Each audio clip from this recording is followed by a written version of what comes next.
কলকাতায় কিন্তু মাত্র একটাই হসপিটাল আছে যেখানে হাজবেন্ডে অ্যালাউ করা হয় চাই বার্থের সময় থাকতে। এসে গেছে সেই দিন, উঠে পড়েছি।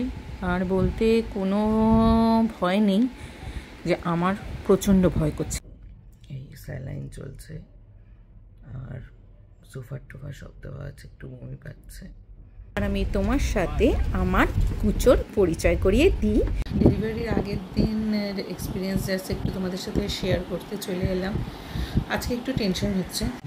এসে গেছে সেই দিন, উঠে পড়েছি। আর বলতে কোনো ভয় নেই যে আমার প্রচণ্ড ভয় করছে। এই স্যালাইন চলছে আর সোফার টোফার শব্দ আছে, একটু বমি পাচ্ছে। আর আমি তোমার সাথে আমার কুচোর পরিচয় করিয়ে দিই।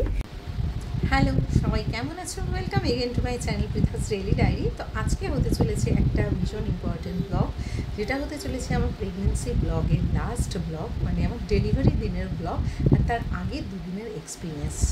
তো তাহলে কেউ স্কিপ করো না ভিডিওটা। তার সাথে এখানে আমি ডিটেলসে তোমাদেরকে বলবো যে ভাগীরথী নেউটিয়ায় আমার কীরকম কী খরচা হলো, কীরকম কী এক্সপিরিয়েন্স হলো, আর অবশ্যই আমার কোলে কী এলো সেটা তোমাদেরকে জানাতেই হবে। তাহলে দেখতে থাকো পৃথাস ডেইলি ডায়েরি, আর তার সাথে আমার চ্যানেলটা সাবস্ক্রাইব, লাইক, কমেন্ট, শেয়ার করতে কেউ ভুলো না। তাহলে আর দেরি না করে ঝটপট ভিডিওটা শুরু করি। তো আজকেই হয়তো লাস্ট দিন যে আমি আপাতত একা আছি। এরপরে কি হতে চলেছে সত্যি জানি না। শ্রমিক গেছে মামনিকে আনতে। লাস্ট দিন যে কর ঘন্টা একা আছি সেটাই আমি তোমাদের সাথে একটু শেয়ার করতে চাই। এরপরে কবে আবার এই টাইম পাবো বা কী হবে সত্যি আমরা কেউ বুঝতে পারি না।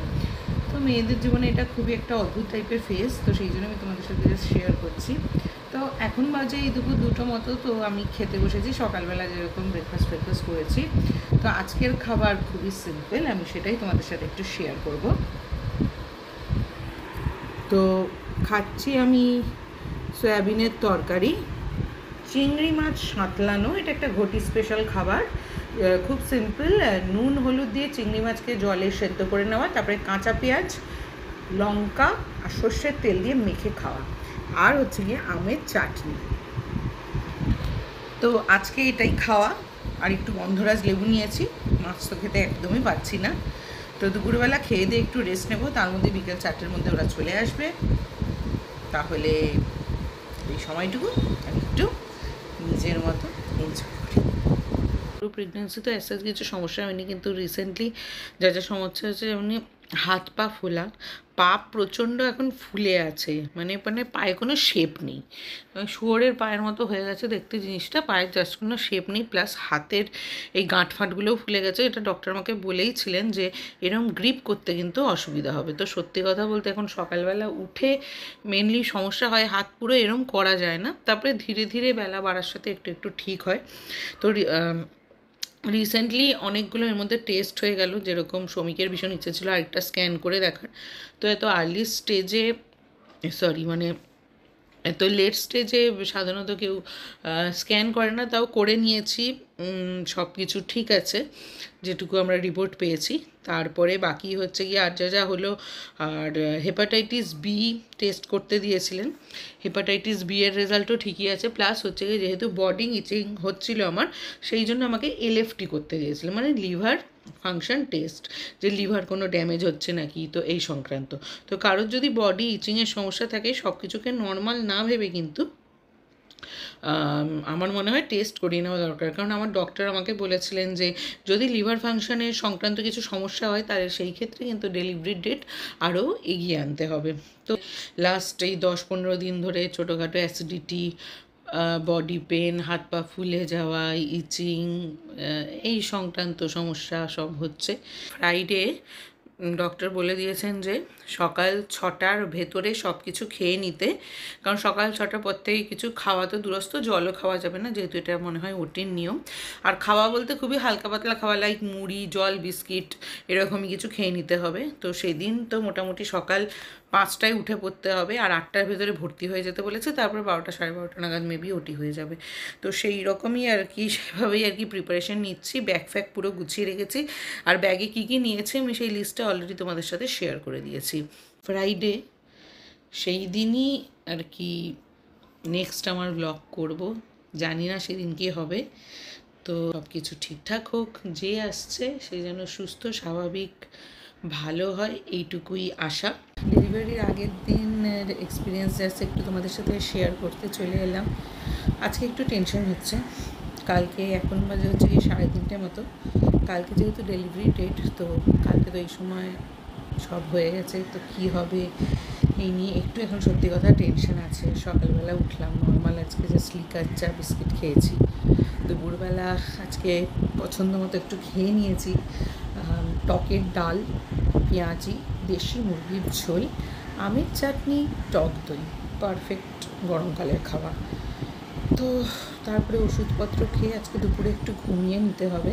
অপারেশনের আগের দিন যা যা ডক্টর বলেছিলেন সেগুলো সব করে নিয়েছি। নখ সব, হাত পায়ে সব নখ কাটা হয়ে গেছে। অবভিয়াসলি নেল পলিশ তো থাকবেই না, বডিতে যা কিছু মেটাল গয়নাঘাটি, তাবিজ কবজ যদি কিছু থেকে থাকে সব কিন্তু খুলে ফেলতে হবে। তো সব কিছু অলরেডি করে ফেলেছি, ব্যাগ গোছানো হয়ে গেছে।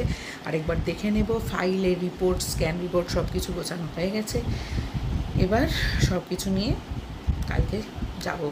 তো তোমাদের সাথে নেক্সট হয়তো দেখা হবে ভোরবেলা। রাত্রি 10টা, প্রচণ্ড বৃষ্টি শুরু হলো। কালকে সকালে তো যেতেই হবে, দেখি সকালে ওয়েদারটা ঠিক কীরকম থাকে।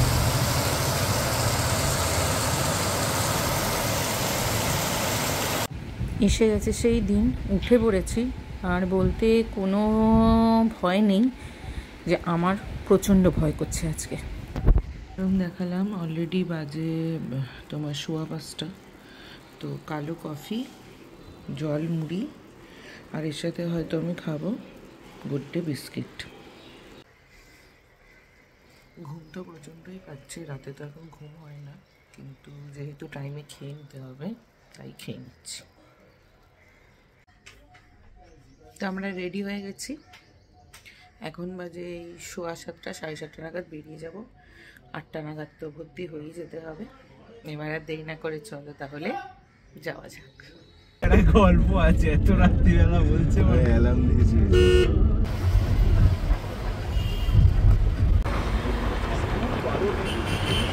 তো এভাবেই পথ চলতে চলতে পৌঁছে গেলাম আমাদের ডেস্টিনেশন নেউটিয়া ভাগীরথীতে।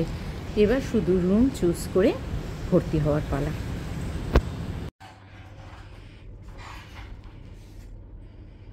তো এই হচ্ছে আমার আগামী 4 দিনের ঠিকানা। এটা হচ্ছে গিয়ে সিঙ্গেল কেবিন। রেটের ব্যাপারে আমি তোমাদের সাথে পরে আলোচনা করে নেব। শ্রমিক থাকবে আমার সাথে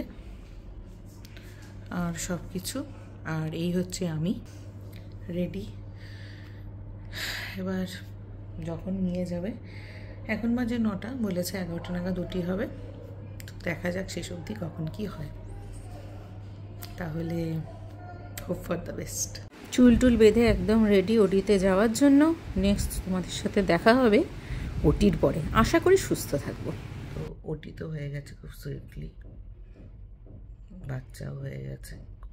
আপাতত আমি এখন একটু বিধ্বস্ত আছি, তাই এভাবে। এবার জেন্ডার রিভিলটা না হয় আমি পরেই করব।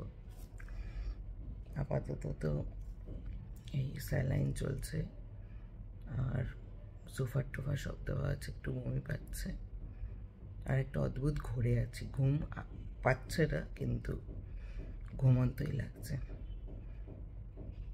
তাহলে দেখি এবার নেক্সট কি হয়।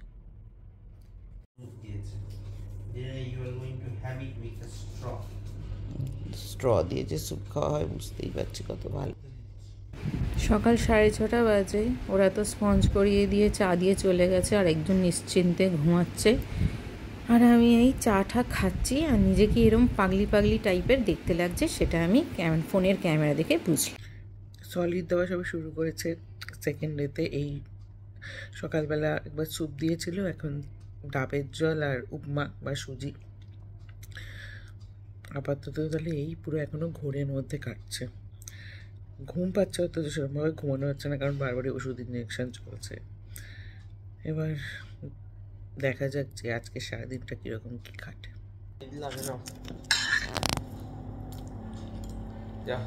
দাও এটা দাও। ভিডিও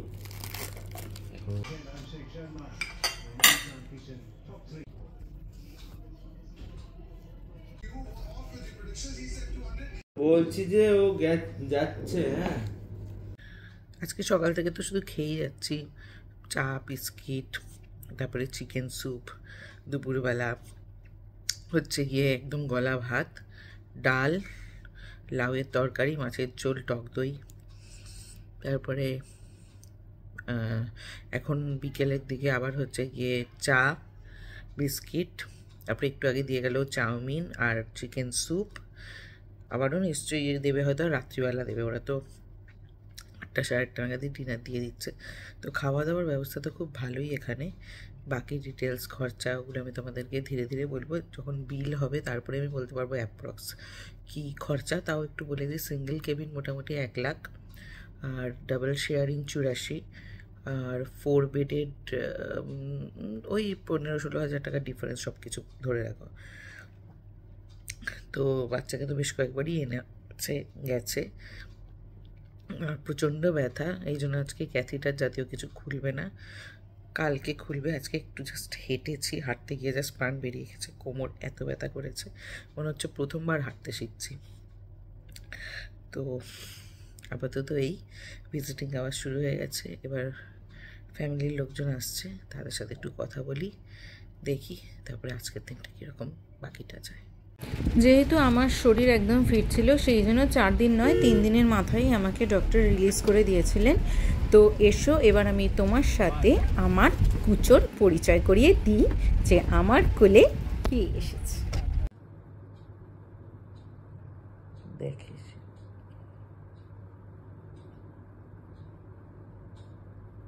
কি বুঝতে পারলে, হিরো না হিরোইন? তো আমার কাছে চলে এসছে হিরো, আর এই হচ্ছে গিয়ে হিরো। প্রথম চোখ খোলার পরে বাড়িতে অবাক, কোথায় এলাম, আর গালে হাত দিয়ে খুব চিন্তিত, মনে হয় পশ্চিমবঙ্গ এসে একটু চিন্তিত হয়ে পড়েছে। যাকে সেসব ব্যাপারে কথা বলে আর লাভ নেই। আর সব থেকে শান্তি কি জানো তো, যখন এই স্টেজে থাকে, তাই তো। খুব ইম্পর্ট্যান্ট জিনিস যেটা আমার মনে হলো তোমাদের সবার সাথে শেয়ার করা দরকার, সেটা হচ্ছে গিয়ে বিদেশে তো জানোই যে বাচ্চার জন্মের সময় বাবাকে কিন্তু ম্যান্ডেটরি থাকতেই হয়, কিন্তু আমাদের দেশে এখনও সেরকমভাবে হয়ে ওঠেনি। কিন্তু কলকাতায় একমাত্র নেউটিয়া ভাগীরথীতে কিন্তু এই ফেসিলিটিটা আছে যে তোমার হাজব্যান্ড কিন্তু জন্মের সময় সেখানে উপস্থিত থাকতে পারে, তার জন্য আলাদা এক্সট্রা কোনো চার্জেস নেই। তো এটা অবশ্যই এমন নয় যে উপস্থিত থাকতেই হবে, সেটা তার নিজস্ব ইচ্ছার উপর ডিপেন্ড করে। যেরকম শ্রমিক সেই সময় উপস্থিত ছিল, কারণ আমি চেয়েছিলাম যে আমরা দুজনে যেন সেই মোমেন্টটাকে একসাথে এক্সপিরিয়েন্স করি। তো তোমাদেরও যদি এরকম কোনো ইচ্ছা থেকে থাকে, তো যতদূর আমি জানি কলকাতায় একমাত্র কিন্তু ভাগীরথী নেউটিয়াতেই এই ফেসিলিটিটা দেওয়া হয়। তাহলে এই ছিল আমার টোটাল প্রেগনেন্সি ব্লগ, যেটা আমি তোমাদের সাথে শেয়ার করলাম। তার সাথে যা কিছু আমার মনে হয়েছে ইম্পর্টেন্ট সব কিছু কিন্তু আমি তোমাদেরকে জানিয়েছি। তো কারোর যদি কোনো এরকম কোয়ারিজ থাকে, তোমরা আমাকে নিচে কমেন্টে জানাতে পারো, বা আমার ফেসবুক ইনস্টার লিঙ্ক দেওয়া আছে, সেখানে তোমরা আমাকে ডিএম করতে পারো। এবার আসি ভাগীরথী নেউটিয়ার কেবিনের খরচার ব্যাপারে তো বলেইছি, এবার বাকি খরচাগুলোর ব্যাপারে তোমাদেরকে একটু ডিটেলসে বলে দিই। যেমন হচ্ছে গিয়ে দেখো, ডক্টর ফিস ওটা হচ্ছে গিয়ে আলাদা হয়, ওটাই খরচার মধ্যে অবশ্যই নেই। তো সেটা যার যেরকম ক্যাশে অনলাইনে সেরকম দিতে হয়। তো সেটা এক একজনের এক এক রকম হয়, 30 হতে পারে, 50 হতে পারে, 60 হতে পারে, সেটা তোমার ডক্টরের উপরে ডিপেন্ড করছে। এছাড়া ওখানে কেবিন ওয়াইজ হচ্ছে গিয়ে মোটামুটি 4 দিনের জন্য নেওয়া হয়েছিল, কিন্তু যেহেতু আমাকে 3 দিনের দিনই ছেড়ে দেওয়া হয়েছিল, সেই জন্য 3 দিনের যা খরচা সেই হিসেবে হয়। এমন না যে তোমাকে 4 দিনই থাকতে হবে, ওরকম কিন্তু কোনো ব্যাপার নেই। আর নেউটিয়া ভাগীরথীর একটাই জিনিস বলবো যে ভীষণই ভালো সব কিছু। আমার ওখানে ট্রিটমেন্ট বলো, আর হচ্ছে গিয়ে খাওয়া দাওয়া, হাইজিন সব কিছুই অসাধারণ ছিল। ওখানে যারা নার্স ছিলেন, সিস্টার ছিলেন, ভীষণ হেল্পফুল ছিলেন, আর 24 আওয়ার্সই কিন্তু কেউ না কেউ ছিলেন। তো কোনো রকমের আমার কোনো অসুবিধা হয়নি। আর বাচ্চার জন্য ওখানে যা ইউজ করা হয়েছিল, লাইক সাবান, শ্যাম্পু, অয়েল, তারপরে হচ্ছে গিয়ে ডায়পার, সব কিছু কিন্তু ওরা ওখান থেকে যা যা ইউজ করেছিল সেগুলো আমাদেরকে দিয়েও দিয়েছিল। তো এই হচ্ছে কি আমার টোটাল ওভারঅল এক্সপিরিয়েন্স। তো অনেক দিন ধরে আমি একটা অন্যরকম সিরিজে ছিলাম, তো আশা করছি নেক্সট সিরিজ থেকে আমি আমার পুরনো যেটা আমি করতাম রেস্টুরেন্ট এবং ঘোরার ব্লগ, সেগুলোতেই কিন্তু যাব। তো তোমাদের সাপোর্ট আমি আশা করছি। তো অবশ্যই আমার সাথে থেকো, ভালো থেকো, ভালো রেখো, আর দেখতে থেকো পৃথাস ডেইলি ডায়েরি। দেখা হবে তাহলে তোমাদের সাথে নেক্সট ব্লগে একটা নতুন রেস্টুরেন্টের রিভিউ।